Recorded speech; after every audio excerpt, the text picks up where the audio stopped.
The massive alien warship appeared at the edge of the solar system without warning. It was followed by another ship, then another, then hundreds more. They came through a glowing portal in space, their dark hulls blocking out the stars behind them. Each vessel was larger than any building on Earth, bristling with weapons and armor that gleamed under the distant light of the sun. On the bridge of the lead ship, Commander Velrus watched the third planet come into view on his display screens. The blue and green world looked peaceful and vulnerable. His 4 eyes studied the primitive satellites orbiting it, the small space stations and the handful of ships that humans called their defense fleet. He allowed himself a moment of satisfaction. This would be easy. The Karvesh Dominion had conquered hundreds of worlds across the galaxy. They had weapons that could destroy planets. They had shields that could stop any attack. They had ruled their part of space for 12,000 years. No one challenged them. No one dared. Humanity was just another primitive species in their path. The humans had only recently developed basic fusion engines. Their weapons were simple missiles and railguns. Their largest ships were barely the size of a Karvesh shuttle. According to all the scans and observations, they posed no threat whatsoever. Open a channel to their planet, Velrus ordered. Let us offer them the standard terms. His communication officer worked the controls. The channel is open, Commander. Velrus straightened in his command chair, his ceremonial armor catching the light. He had given this speech many times before. People of Earth, you are now in the presence of the Karvesh Dominion. We are the supreme power in this region of space. You will surrender your world to our control immediately. You will disarm your military forces. You will accept our authority. If you comply, your people will be allowed to live under our protection. If you resist, your world will be destroyed. You have 30 of your minutes to respond. He ended the transmission and sat back, confident in the outcome. They always surrendered. What choice did they have? Fighting was pointless against the might of the Dominion. On Earth, in a military command center buried deep underground, Admiral Gregory Bennett watched the alien transmission with a grim expression. Around him, officers and technicians worked at their stations, their faces calm despite the threat. They had been preparing for this moment for 15 years. Sir, all defense grids are at full power, reported one technician.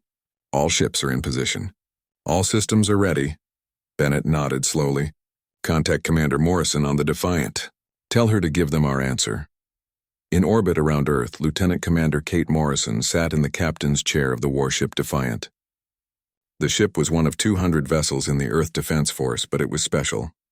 It contained technology that no one outside Earth knew about. Technology that had taken 15 years and the combined effort of every nation on Earth to develop. She looked at her crew. They were young, most of them. They had trained their entire adult lives for this moment. Now it was here, and there was no fear in their eyes, only determination. Open a channel to the alien fleet, Kate ordered. Her communications officer, Ryan Harper, worked quickly. Channel open, Commander. Kate looked directly at the camera. This is Lieutenant Commander Kate Morrison of the Earth Defense Force. We have received your message. Our answer is no. We will not surrender. We will not disarm. We will not submit to foreign control. Earth is our home and we will defend it. Leave our system now or face the consequences. On the Karvesh command ship, Velrus stared at the screen in disbelief. A human, a member of a species that had barely left their own planet, was refusing the Karvesh Dominion. It was unthinkable. It was foolish. It was almost amusing. He leaned forward. You do not understand what you face. Our fleet could destroy your entire world in hours. Your weapons cannot harm us. Your shields cannot protect you. This is not a negotiation. This is your only chance to survive. Kate's expression never changed. Then I suppose we will see what happens when you try. You have been warned. She cut the transmission. Velrus sat in silence for a moment. Then he turned to his weapons officer. Target their 10 largest ships. When the time limit expires, destroy them. Show these humans the price of defiance. The countdown began. 29 minutes. 28 minutes, 27. But something strange was happening. The human fleet was not retreating. Instead, the ships were spreading out, moving into positions throughout the inner solar system. More concerning, sensors were detecting enormous power surges from Earth itself. Energy readings were climbing to impossible levels, far beyond what a primitive civilization should be capable of producing. What are they doing? Velrus muttered to himself. His tactical officer studied her displays with a confused expression. "Commander, the power signatures from their planet are unlike anything in our database. They are channeling massive amounts of energy through a global network of facilities. It appears to be some kind of planetary defense system, but the scale is extraordinary." Velrus felt the first hint of unease. Perhaps these humans were not as primitive as they appeared. But no, it was impossible. Their technology was crude. They had no defense against Karvesh weapons. They were bluffing, trying to frighten him with impressive light shows. "Continue the countdown," he ordered. "Prepare to fire on my command." On Earth and command centers around the world, technicians monitored the charging systems. The quantum reactors were operating at full capacity, feeding power into the grid. 15 years of research, 15 years of construction, 15 years of preparation, all leading to this moment. Dr. Lisa Chen, the lead scientist on Project SHIELD and Project Hellfire, watched the readouts with intense focus. The quantum displacement field generators were ready. The quantum disruptor weapon arrays were charged. Everything was working perfectly. Now they would see if theory matched reality. "All stations report ready," she said quietly to Admiral Bennett. Bennett took a deep breath. When humanity had first detected signs of alien civilizations 15 years ago, the world's governments had faced a choice. They could hope for peaceful contact, or they could prepare for the worst. They had chosen to prepare. Every resource, every brilliant mind, every ounce of effort had gone into two goals: developing technology to defend Earth, and hiding that technology from alien observation. They had let the aliens think humanity was primitive. They had allowed their deep space probes to be observed, their radio signals to be intercepted. Everything had been calculated to present the image of a young, naive species just beginning to explore the stars. And the Karvesh had believed it. Now the trap was ready to spring. 5 minutes until the deadline, someone called out. Bennett gave the order. "All ships execute combat pattern Alpha. Activate displacement drives on my mark." On the Defiant, Kate Morrison gripped the arms of her command chair. This was it. Everything they had trained for. Everything they had built, everything they had planned. She looked at her crew one last time. "All hands prepare for combat operations. May humanity's courage guide us." The crew responded with a unified acknowledgement.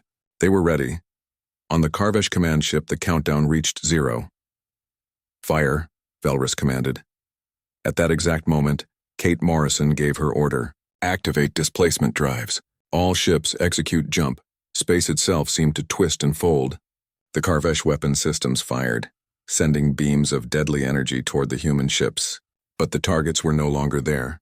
In an instant, all 200 human vessels simply vanished. Not destroyed, but displaced through a quantum fold in spacetime. And then they reappeared. Not where they had been, but scattered throughout the Karvesh fleet formation. They had teleported into the heart of the enemy armada. On his command ship, Velrus could only stare in shock at the tactical display. The humans had just done something that should have been impossible. They had moved instantaneously across thousands of kilometers without using hyperspace. They had mastered quantum displacement, a technology that the Karvesh had only theorized about but never achieved. And now those human ships were opening fire. The weapons that fired from the human ships were like nothing Velrus had ever seen. They were not lasers or plasma beams. They were not missiles or kinetic rounds. They were something far more terrible. Streams of focused quantum energy that tore through space itself, unraveling the molecular bonds that held matter together. 3 Karvesh cruisers simply ceased to exist. One moment they were there, solid and real. The next moment they were nothing but scattered atoms drifting in space. The crews never even had time to understand what was happening to them. They were just gone. 4 more ships suffered massive damage as the quantum weapons punched through their shields. The vaunted Karvesh energy barriers, which had protected their fleet for thousands of years, were completely useless. The human weapons passed through them as if they did not exist at all. "Return fire," Velrus shouted, his voice breaking with panic. "All weapons, maximum power." The Karvesh fleet unleashed everything it had. Thousands of weapon systems fired at once, filling space with deadly energy. Beams that could melt through solid rock struck the human vessels. Missiles that could destroy cities detonated against their hulls. For a moment, the humans were lost in a storm of fire and destruction. But when the weapons fire cleared, the human ships were still there. Their shields, based on the same quantum technology as their displacement drives, bent space around the vessels. The Karvesh weapons did not hit solid barriers. They passed through twisted folds of spacetime. Their energy dispersed harmlessly into other dimensions. Kate Morrison watched her tactical display as the enemy fire washed over the Defiant. The ship shook slightly, but the quantum shields held firm. All around her, the crew worked with practiced efficiency. There was no panic, no fear. They had trained for this. They knew what to do. Shield strength at 92%, reported the defensive systems officer. Quantum field generators are stable. Target the nearest dreadnought, Kate ordered. Full disruptor spread, maximum intensity. The Defiant fired again. This time the target was one of the massive command ships, a vessel 3 times the size of any human warship. The quantum disruptor beam struck its hull in a dozen places. For a few seconds, nothing seemed to happen. Then the dreadnought began to glow from within. Its armor plating buckled and cracked. Explosions rippled across its surface as internal systems overloaded. The great ship broke apart, torn to pieces by forces it could not withstand. Thousands of escape pods launched from the dying vessel, tiny specks fleeing the destruction. Kate felt a moment of satisfaction mixed with sadness. She took no pleasure in death, but her world was being defended. Her people would survive. All across the battle space, the same scene played out. Human ships struck with devastating precision, while Karvesh weapons failed to find their marks. The aliens had superior numbers, but numbers meant nothing when your weapons could not hurt the enemy, and theirs could destroy you with ease. Commander Velrus watched his fleet die around him. Ships that had served for centuries were being torn apart in minutes. Crews that had conquered worlds were dying without being able to strike back effectively. The tactical display showed the truth in cold, hard numbers. 40 ships lost, 50 ships lost, 60. How is this possible? He demanded. They are primitives. They should not have this technology. His science officer, who had been analyzing the human weapons, looked up with a stunned expression. Commander, these quantum systems are far beyond our own capabilities. The humans have not just matched our technology. They have surpassed it. By centuries, perhaps millennia, but that is impossible. How could they develop such things without our knowledge? The science officer gestured helplessly at his instruments. I do not know, Commander. But the evidence is clear. They have been hiding their true capabilities. Everything we observed about them was a deception. They wanted us to think they were weak. A trap, Velrus whispered. The humans had laid a trap, and the mighty Karvesh Dominion had walked right into it. On Earth, Admiral Bennett watched the battle through real-time feeds from the fleet. The plan was working better than they had hoped. The Karvesh were in disarray, their formations broken, their ships scattered. But he knew this was only the beginning. The alien fleet was huge. Even with their superior technology, the humans could not destroy 500 ships. They needed something more. Dr. Chen, status on Project Olympus, he asked. The scientist checked her displays. All 6 orbital platforms are charged and ready, Admiral. We can fire on your command. Bennett hesitated. Project Olympus was their most powerful weapon, a system that could channel the total energy output of Earth's quantum reactors through artificial wormholes to strike targets anywhere in the solar system. It had never been tested at full power. If something went wrong, the backlash could destroy cities, but the alternative was worse. If they did not break the Karvesh fleet now, the aliens might regroup and call for reinforcements. The battle could drag on for weeks or months with more casualties on both sides. No, this had to end quickly and decisively. Do it, Bennett ordered. Target their largest remaining ships. Show them what happens when they threaten Earth. Dr. Chen nodded and began entering commands into her console. Around the planet, at 6 equidistant points, massive orbital platforms came to life. Each one was a marvel of engineering, a structure the size of a skyscraper floating in space. They had been built in secret over the past 10 years, assembled piece by construction crews who had no idea what they were building. Now those platforms began to glow with an inner light. Power flowed into them from the surface through quantum transmission beams. The energy levels climbed higher and higher until the platforms themselves became miniature stars, blazing against the darkness of space. On the Karvesh command ship, alarms began screaming. Massive energy spike from the 3rd planet, the tactical officer shouted. Power levels are off the scale. Velrus turned to look at the main display. Earth had become a beacon of energy, so bright that the sensors had to dim the image, and around the planet, 6 points of light were growing brighter by the second. Evasive maneuvers, he commanded. All ships scatter formation. But it was too late. Space around Earth tore open in 6 places. Massive wormholes formed, stable passages through folded space-time. Through those passages came beams of pure energy, focused and directed with perfect precision. Each beam was as wide as a city block and as hot as the core of a star. The beams struck 12 dreadnoughts simultaneously. The massive warships, each one capable of reducing a planet to slag, tried to raise their shields. For a few heartbeats the barriers held. Then they failed and the dreadnoughts began to die. The hulls glowed red, then white, then began to melt. Internal explosions tore through the ships as power systems overloaded and ammunition stores detonated. One by one, the pride of the Karvesh fleet came apart, breaking into pieces that tumbled through space trailing fire and debris. Velrus watched in horror as his flagship began to shake. Eternal Shadow, the vessel he had commanded for 20 years, was dying around him. The lights flickered and went dark. The artificial gravity failed, leaving him floating in his command chair.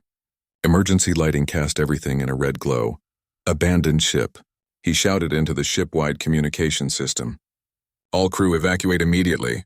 He made his way to the escape pod bay, pulling himself along handholds in the zero gravity. All around him, crew members were doing the same, their faces showing the same shock and disbelief he felt. The Karvesh Dominion did not lose battles. They did not retreat. They did not run. But today they were doing all three. Velrus reached an escape pod and climbed inside. 3 other officers joined him, and the pod launched automatically, shooting away from the dying ship. Through the small viewport, he watched as Eternal Shadow broke apart in a series of massive explosions. 12 dreadnoughts, dozens of cruisers, hundreds of smaller vessels, all destroyed or crippled. The human fleet, meanwhile, remained largely intact. A few ships showed damage, but none had been destroyed. They had fought 500 Karvesh warships and won decisively. It should have been impossible. But the humans had done it. And now Velrus understood the terrible truth. Humanity was not a primitive species. They were something far more dangerous. They were a species that had learned to bend reality itself to their will, and they had been waiting for someone like him to make the mistake of threatening them. The remaining Karvesh ships scrambled to retreat. Hundreds of vessels, once arranged in perfect battle formation, now fled in every direction. Their only thought was to reach the edge of the solar system where they could jump to hyperspace and escape. Pride and honor were forgotten. Survival was all that mattered. Kate Morrison watched the retreat from the bridge of the Defiant. The tactical display showed the alien fleet breaking apart, individual ships racing away at maximum speed. She could have ordered her fleet to pursue and destroy them. The humans had the advantage now. They could wipe out the entire Karvesh armada if they wanted to, but that was not the plan. The goal had never been to destroy the aliens. It was to send a message, to make sure that anyone who threatened Earth understood the cost of aggression. Genocide was not in humanity's nature, no matter how powerful their weapons might be. All ships cease fire, she ordered. Let them go, but make sure they leave our system completely. The human fleet moved into a new formation, herding the fleeing Karvesh vessels toward the system's edge. They did not fire unless a ship tried to turn back or change course. The message was clear. Leave now and live. Stay or return and die. Kate opened a communication channel to the alien fleet. This is Commander Morrison to all Karvesh forces. You came to our home with threats of destruction. We have shown you that we are not defenseless.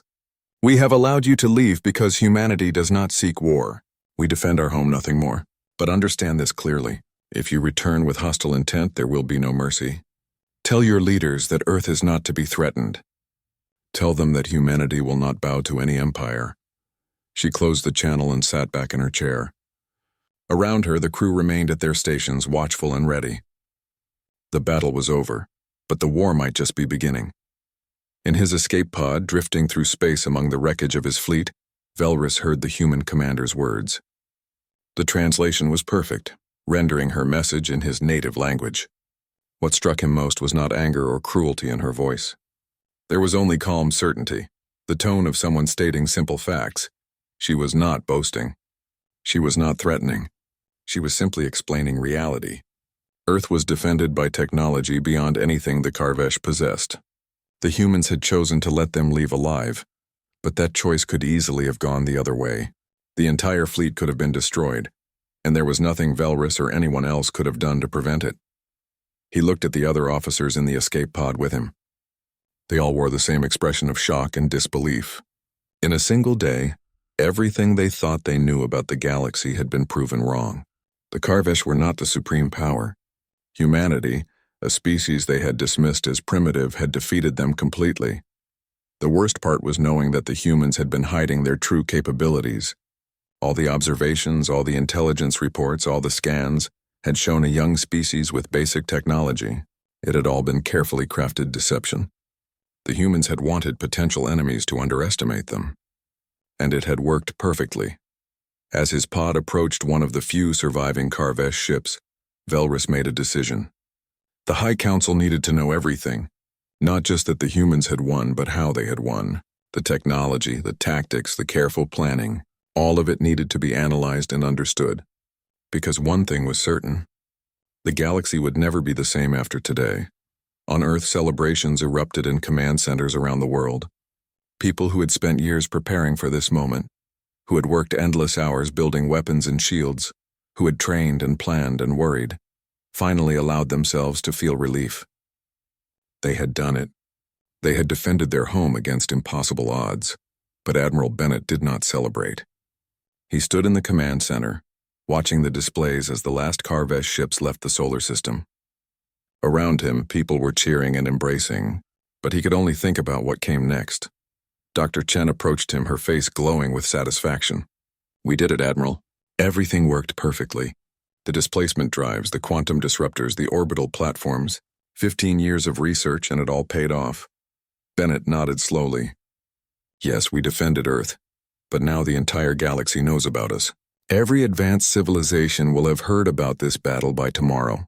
Some will want to be our friends, others will see us as a threat." The Karvesh were just the beginning. Chen's smile faded slightly. "So what do we do now?" "Now we prepare for diplomacy," Bennett replied. "We reached out to them with force because they gave us no choice. But going forward, we need to build relationships. We need allies, not enemies. The galaxy is vast and humanity cannot stand alone forever." He turned to face the scientist. "Your work saved billions of lives today, Doctor. The quantum technology you developed gave us the edge we needed. But remember, technology alone is not enough. We also need wisdom. We need to use our strength carefully or we will become what we fought against." Chen considered his words and nodded. "You are right, Admiral. We have shown the galaxy our teeth. Now we need to show them our humanity." In space stations and monitoring posts throughout the galaxy, other civilizations watched recordings of the battle. The Varathi Collective, an alliance of scientific species, analyzed the human quantum technology with fascination and concern. The Centauri Federation, a democratic union of worlds, debated whether to offer friendship or maintain cautious distance. The Deltharan Empire, rivals of the Karvesh, saw opportunity in the Dominion's humiliation. Every major power in the galaxy came to the same conclusion. Humanity had changed everything. A new species with unprecedented technology had entered galactic affairs, and no one knew what they would do next. Would they seek conquest like so many others? Would they use their power to reshape the galaxy, or would they be content to defend their small corner of space? The uncertainty was frightening. For thousands of years, the balance of power had been stable. Everyone knew their place. Everyone understood the rules. But the humans did not follow the expected patterns. They had achieved in decades what other species took millennia to develop. They fought with tactics that made no sense according to conventional military doctrine. They let defeated enemies escape when they could have destroyed them completely. Humanity was unpredictable, and that made them dangerous. Not because they were cruel or aggressive, but because no one could anticipate what they might do. The old certainties no longer applied. On the Karvesh homeworld of Kar Prime, the High Council gathered in emergency session. News of the defeat had reached them within hours. Now they sat in their ancient chamber, trying to comprehend the incomprehensible. The Dominion, which had not lost a major battle in 3,000 years, had been crushed by a species they had classified as primitive. High Counselor Tharn, the eldest member of the council, listened to Velrus's report in silence. When the commander finished speaking, Tharn sat back in his seat, his 4 eyes reflecting deep thought. So the humans were not what they appeared to be, Tharn said slowly. They deliberately deceived us. They made us think they were weak, knowing that we would respond with aggression. And when we did, they revealed their true capabilities. Yes, Counselor, Velrus confirmed. It was a trap and we walked into it blindly. Another counselor spoke up. Then they planned this from the beginning. They knew someone would threaten them eventually, so they prepared. The question is, what do we do now? Tharn stood slowly, his aged form commanding respect. We do what wisdom demands. We seek peace with the humans. We learn from them if they will teach us. We treat them as equals, because they have proven they are our equals or perhaps our superiors. The age of Karvesh dominance is over. A new age begins today. The council chamber fell silent as the members absorbed these words. For a civilization that had ruled for 12,000 years, it was a bitter truth. But it was truth nonetheless. The humans had won not through luck or chance, but through superior technology and careful planning. They deserved respect, not revenge. Send a message to Earth, Tharn ordered. Tell them the Karvesh Dominion seeks peace. Tell them we wish to open diplomatic relations. And tell them that we acknowledge our mistake in threatening them. As the council began making plans for this new reality, one thought dominated their minds. The galaxy had a new power to reckon with, and that power was humanity. 3 months had passed since the battle. Earth had become the most talked about world in the galaxy. News of humanity's victory had spread to every corner of civilized space. Diplomats, traders, scientists, and curious observers all wanted to make contact with the species that had defeated the mighty Karvesh Dominion. The newly constructed Earth Embassy ship, named Harmony, approached the Galactic Council station. The massive structure hung in neutral space between several major civilizations. It was a place where dozens of different species could meet and conduct business without favoring any one power. Now humanity was about to join that community officially. Captain Daniel Wright stood in the observation lounge looking out at the station. He had been a military officer just 6 months ago, commanding a destroyer in the Earth Defense Force. Now he wore the uniform of a diplomat, appointed as humanity's first official ambassador to the galaxy. It was a role he had never expected or wanted, but someone had to do it. His aide, Lieutenant Sophie Martin, joined him at the window. Impressive, is it not, she said. 63 different species, all living and working together in one place. A year ago, we did not even know most of them existed. Daniel nodded, and now they all want to meet us. The question is whether they want to be our friends or if they are just afraid of us. Perhaps both, Sophie suggested. Fear and respect often go together. That is what concerns me. I do not want humanity to be the species everyone fears. We have enough problems without making enemies across the galaxy. The Harmony docked at the station, and Daniel led his delegation through the airlock. The interior of the station was like nothing he had ever imagined. Beings of every conceivable shape and size moved through wide corridors. Some walked on 2 legs like humans. Others floated in special atmosphere bubbles. A few were mechanical artificial intelligences housed in robotic bodies. A guide met them at the docking port, a tall being with silver skin and large black eyes. Welcome to Galactic Station Harmony, Ambassador Wright. I am Guide Coordinator Celine. I will assist you during your visit. The reception hall has been prepared for your arrival. Thank you, Daniel replied, grateful that the translation device on his collar worked perfectly. We appreciate your hospitality. The reception hall was enormous, with high ceilings and walls that seemed to glow with their own light. Hundreds of beings gathered there, all wanting to see the humans who had changed the galaxy. As Daniel entered, conversation stopped and all eyes turned toward him. He felt the weight of their attention, the mixture of curiosity and wariness. These were representatives of civilizations thousands of years older than humanity. They had explored the galaxy while humans were still living in caves on Earth. And now they were all watching him, wondering what humanity would do with its newfound power. The first to approach was someone Daniel recognized from the intelligence briefings. Velrus, the Karvesh commander who had led the attack on Earth, now bearing the title of Special Envoy. He walked with a slight limp, perhaps an injury from the battle, but his bearing was still dignified. Ambassador Wright, Velrus said formally. I hope we may speak honestly with each other. Of course, Envoy Velrus. I believe honesty is the foundation of any good relationship. The Karvesh envoy gestured to a quieter corner of the hall. I have been authorized by my government to offer formal apologies for our actions 3 months ago. We approached your world with aggression based on false assumptions. We thought we understood the nature of power and civilization. Your people proved us wrong. Daniel studied the alien carefully. Apology accepted, envoy. Though I suspect there is more you wish to discuss than just saying sorry. Velrus made a gesture that might have been a smile.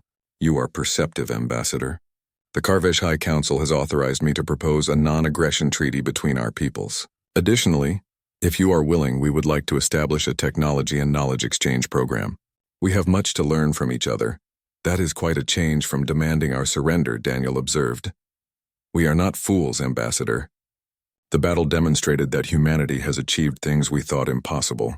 Your quantum displacement technology alone would revolutionize travel across the galaxy. Your weapons represent capabilities we have never seen. Most impressive was your coordination and tactical thinking. Every ship in your fleet moved with perfect unity. Daniel nodded. I will forward your proposal to Earth Command. But understand something, envoy. Humanity is not interested in becoming another empire. We have studied our own history, and we know what happens when one group thinks it has the right to rule others. We prefer cooperation to conquest. That sentiment does you credit. But may I ask a question that has troubled me since the battle? Please. How did your species achieve so much without contact with galactic civilization? You developed technology that rivals or exceeds anything we have built in 12,000 years. And you did it in isolation. How? Daniel smiled slightly. We had motivation, envoy.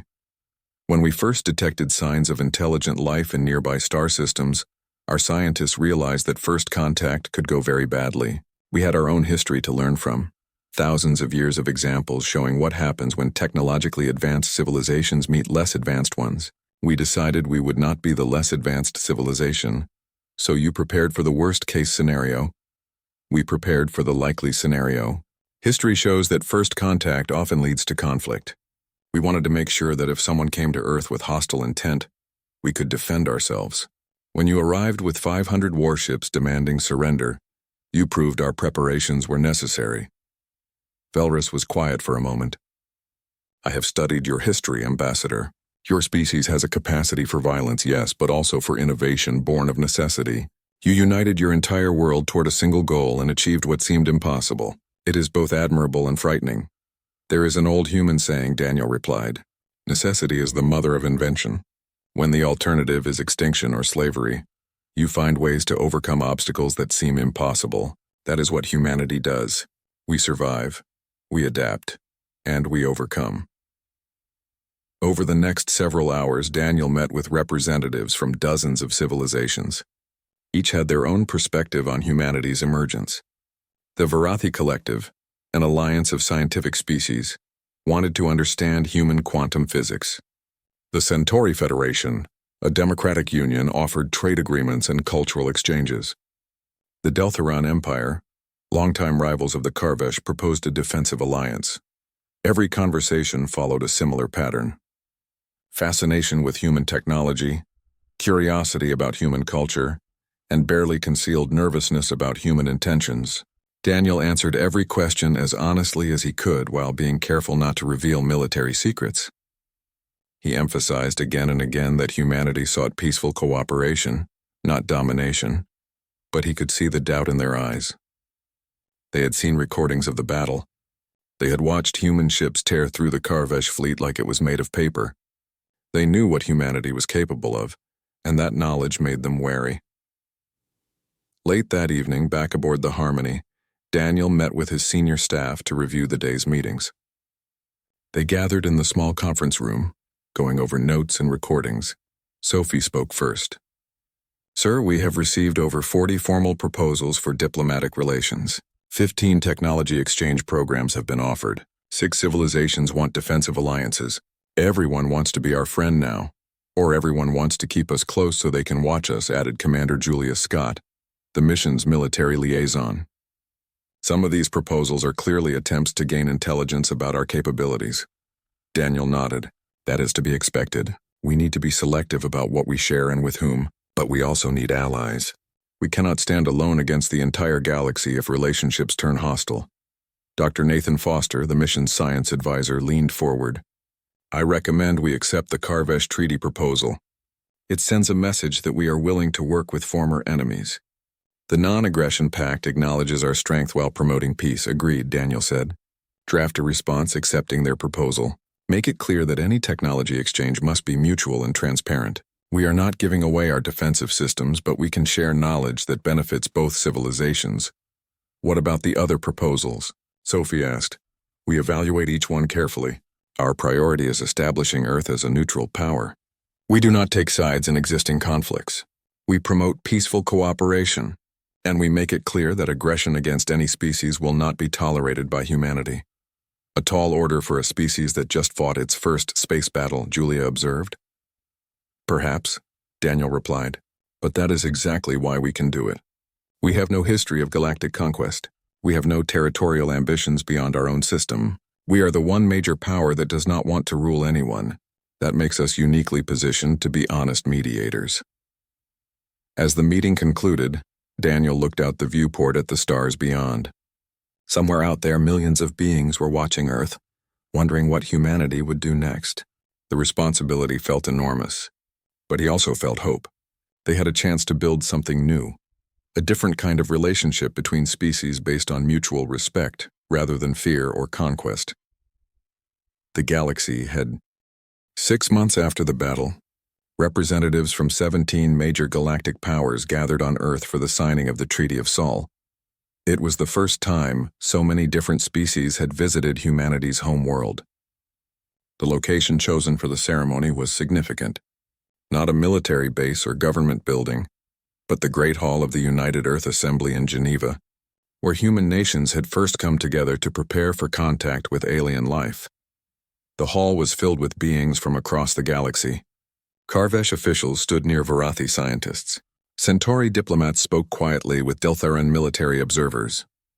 Species that had been enemies for centuries found themselves working together toward a common goal, establishing peaceful relations with humanity. Admiral Kate Morrison, now commander of the expanded Earth Defense Force, stood beside Ambassador Daniel Wright as the ceremony began. She wore her dress uniform, the medals on her chest representing the Battle of Sol. Around her neck hung the Defense of Earth citation, the highest military honor humanity could award. Hard to believe it has only been 6 months, she said quietly to Daniel. It feels like a lifetime ago that we were fighting for survival. Daniel nodded. Much has changed. We went from being unknown to being one of the most important powers in this region of space. The question is whether we can live up to the responsibility that brings. The ceremony began with speeches from various ambassadors. Each one praised the treaty and expressed hope for peaceful cooperation. But Kate noticed something interesting. Almost every speech mentioned humanity's strength before talking about friendship.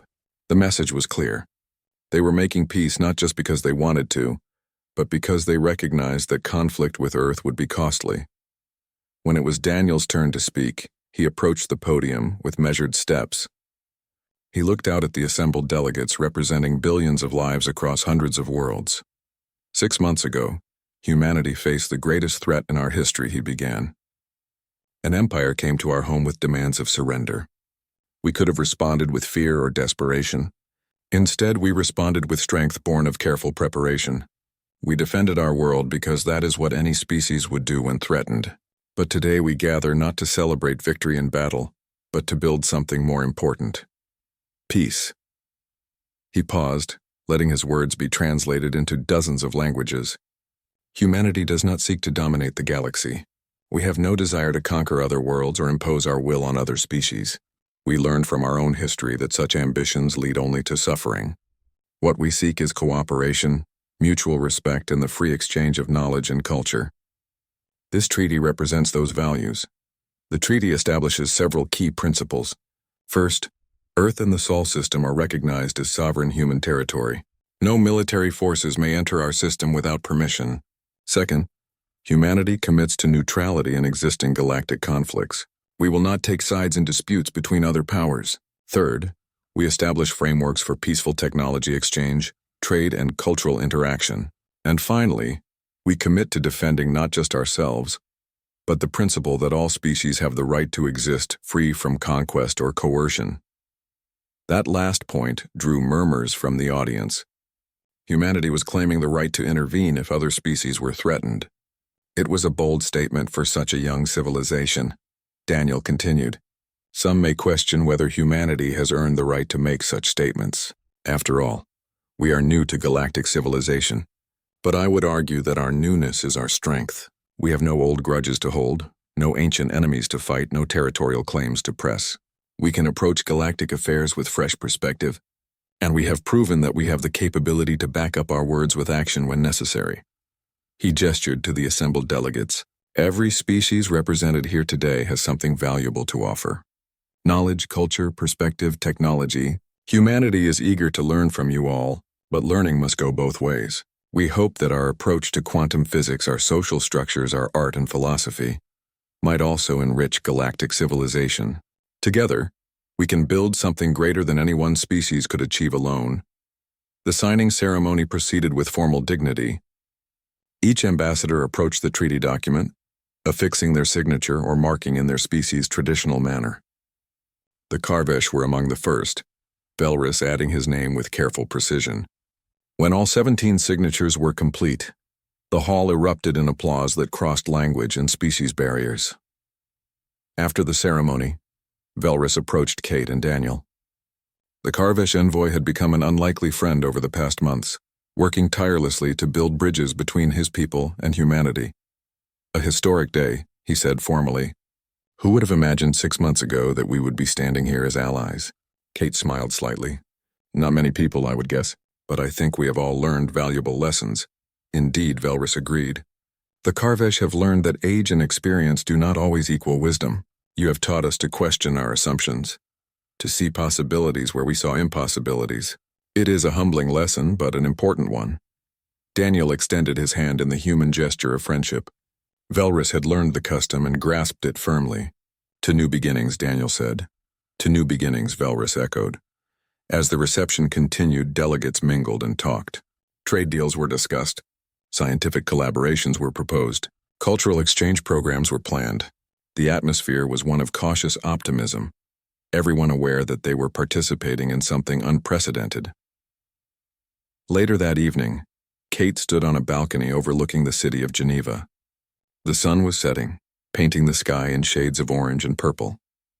Below her, the city lights were coming on, millions of people going about their lives, perhaps not fully understanding how close they had come to destruction just 6 months ago. Daniel joined her, carrying 2 glasses of wine. Thought you might need this, he said, offering her one. She accepted it gratefully. Thank you. I was just thinking about that day when the Karvesh arrived. We were so ready to fight, so prepared to die if necessary, and now here we are, drinking wine with their diplomats and signing peace treaties. That is the thing about conflict, Daniel said. It forces everyone involved to reassess what they believe. The Karvesh thought they were invincible. We proved them wrong. But we also showed them that we are not monsters. We could have destroyed their entire fleet, but we let them leave. That mercy meant something. Kate sipped her wine. Admiral Bennett told me something after the battle. He said technology alone is not enough. We also need wisdom. I think he was right. We have incredible weapons, yes, but what defines us is how we choose to use them. Or not use them exactly. And that is what the galaxy needs to understand. Humanity is strong, but we are not cruel. We can defend ourselves, but we prefer peace. We have the power to destroy, but we choose to build instead. They stood in comfortable silence for a moment, watching the sunset. Then Kate spoke again. What do you think comes next? Now that the treaty is signed and relationships are established? Daniel considered the question. The hard work, really. Treaties are easy compared to maintaining them. We will face challenges, disagreements, cultural misunderstandings. Other powers may test our resolve. But if we stay true to our principles, if we continue to choose cooperation over conquest, I think humanity can become a force for good in the galaxy. A force for good. Kate smiled at the phrase. That is a heavy responsibility for a species that only learned about aliens a few decades ago. True, but no one else seems willing to take it on. The older civilizations are too set in their ways, too invested in ancient rivalries. Humanity is new enough to see things differently, but strong enough to make that difference matter. They finished their wine and returned to the reception. Inside, the celebration continued. species that had never worked together before sharing food and stories. It was a small glimpse of what the galaxy could become if cooperation replaced conquest. In the following weeks, the effects of the treaty began to show. Human scientists collaborated with Varathi researchers on quantum theory. Earth merchants established trade routes with Centauri worlds. Human doctors shared medical technology with species facing plague outbreaks. And human diplomats found themselves mediating disputes between civilizations that had been enemies for centuries.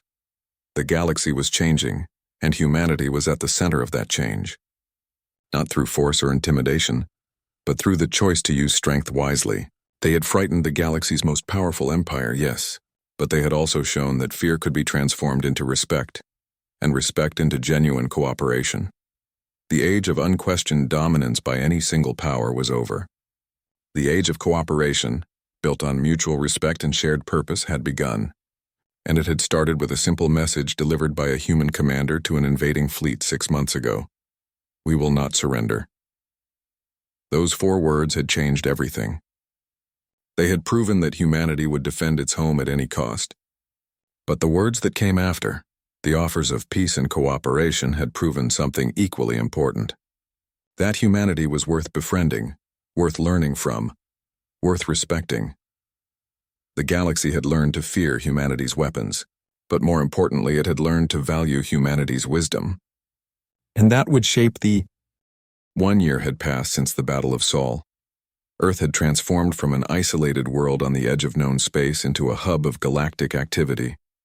Ships from dozens of civilizations arrived daily, bringing traders, students, tourists, and diplomats. The orbital stations around Earth had expanded to accommodate the traffic, growing into small cities in space. Admiral Kate Morrison walked through one of these stations, observing the mixture of humans and aliens going about their business.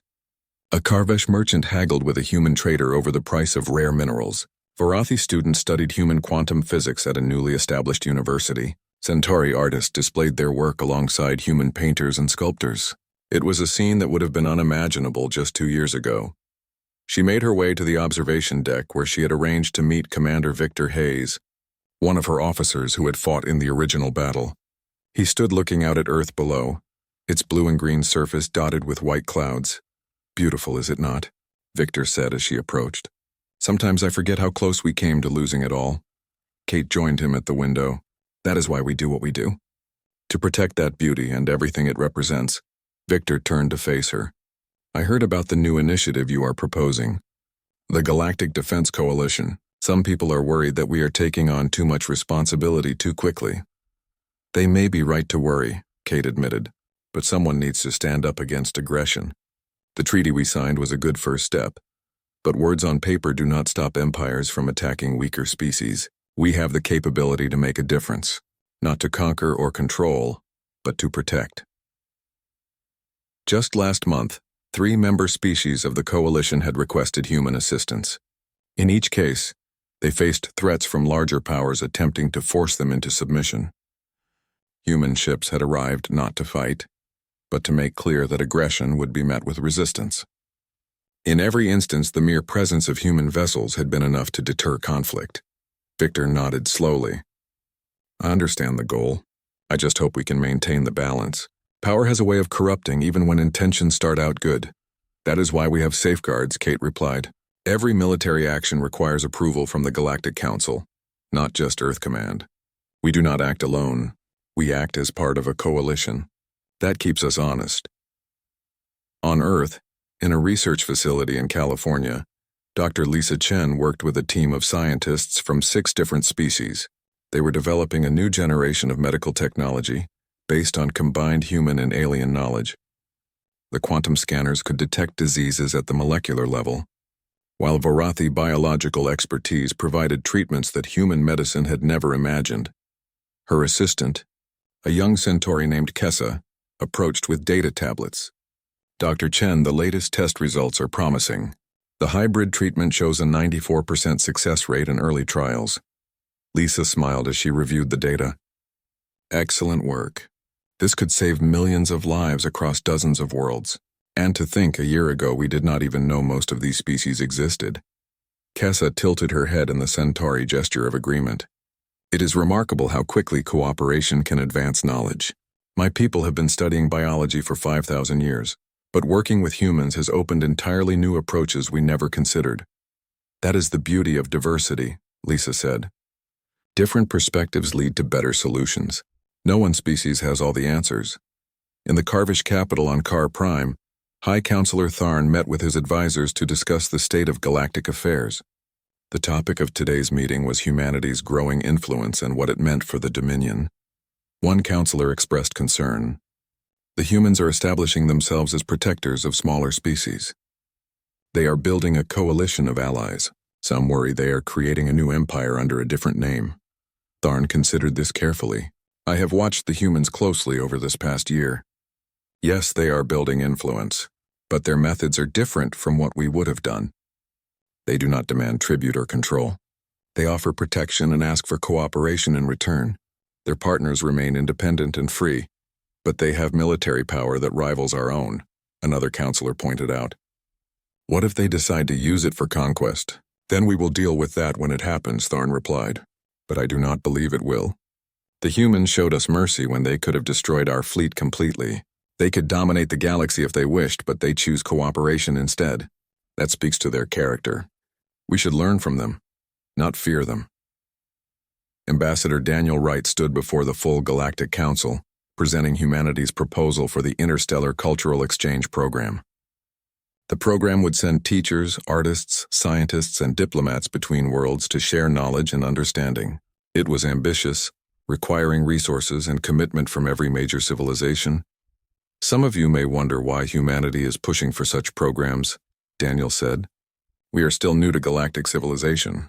We have much to learn. But we believe that understanding between species is the foundation of lasting peace. The more we know about each other, the harder it becomes to see each other as enemies. He gestured to the assembled delegates. In human history, our species was divided for thousands of years. We fought countless wars, killed millions of our own kind, all because we saw our differences as threats. But we learned slowly and painfully that diversity makes us stronger, that different cultures and perspectives enrich rather than threaten us. We hope to share that lesson with the galaxy, the Varathi representative spoke up. This is a wise proposal, Ambassador. The collective supports it fully. We have already seen the benefits of working with human scientists. Imagine what we could achieve if such cooperation expanded across all fields of knowledge. Other delegates voiced their agreement. Even species that had been historically antagonistic toward each other found common ground in supporting the program. It was a small victory but significant. The galaxy was learning to work together. That evening, Kate and Daniel met for dinner at a restaurant on Earth that specialized in fusion cuisine, combining dishes from multiple worlds. It had become their tradition to meet once a month to discuss the state of affairs and share perspectives from their different roles. So the council approved your cultural exchange program, Kate said. Congratulations, that is a major achievement. Daniel smiled. Thank you. It feels good to be building bridges instead of weapons for once. Though I know your work is equally important, the Defense Coalition provides the security that makes programs like mine possible. They ate in comfortable silence for a moment. Then Kate spoke. Do you ever think about that day, when the Karvesh fleet arrived and we thought we might all die defending Earth? Every day, Daniel admitted. It changed everything. Not just for Earth, but for the entire galaxy. We forced everyone to reconsider their assumptions about power and civilization. Kate nodded. Admiral Bennett told me something recently. He said the battle was necessary, but what we do afterward is what really matters. Anyone can win a fight. The hard part is winning the peace, wise words, and I think we are doing well so far. We have not abused our power. We have not become the new tyrants. Instead, we are trying to build something better. A galaxy where strength is used to protect rather than dominate. It is what makes us human, Kate said. We can be violent when necessary. We can defend ourselves with terrifying effectiveness, but we also have compassion, creativity, and hope. That combination is our real strength. Daniel raised his glass. To humanity, may we always remember that our greatest weapon is not our quantum technology or our warships, but our choice to use power wisely. Kate touched her glass to his. To humanity, and to the galaxy we are helping to build. Across the galaxy on hundreds of worlds, beings looked up at their night skies and saw the same stars humans had gazed at for millennia. But now those stars meant something different. They were not just distant lights, but homes to civilizations that were learning to work together. And at the center of that new cooperation was Earth, the world that had frightened the galaxy's most powerful empire, and then chosen to build peace instead of dominance. The humans had proven they could fight. But more importantly, they had proven they knew when not to fight.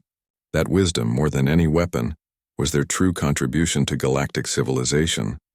They had shown that strength without cruelty was possible, that power could serve rather than oppress, that a species could be formidable and compassionate at the same time.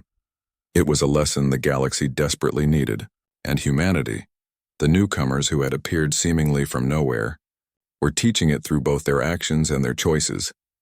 The story of how humanity frightened the galaxy's most advanced empire had become legend. But the real story, the one that would echo through the ages, was what came after. How fear became respect, how conflict became cooperation, how a species that could have conquered instead chose to serve. That was the story that would define humanity's place in the galaxy for generations to come. And it was a story that was only just beginning.